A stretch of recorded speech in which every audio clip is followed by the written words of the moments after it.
Di awal kitab dia bagi 9 tu. Fiha yahsul infirad. Dalam sembahyang tu ada al-infiradu qalbi ila Allah. Ada tak kita dapat benda tu? Kita angkat dia takbir, hati kita infirad dengan Tuhan. Tu. Inilah benda. Bila dia dapat memandang wahdaniyat Tuhan esa dengan kelazatan apabila dipadamkan pandangan khalqiyah, pandangan makhluk tu tak terasa. Ya. Dia lagi terasa dia tak dapat kan. Senang je nak ukur kita ni.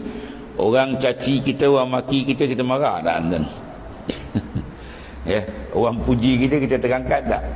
Kalau orang maki kita, orang marah kita, orang fitnah kita, melenting, betul-betul dia belum masuk ahli ma'rifah. Bermakna jiwa dia masih dengan makhluk.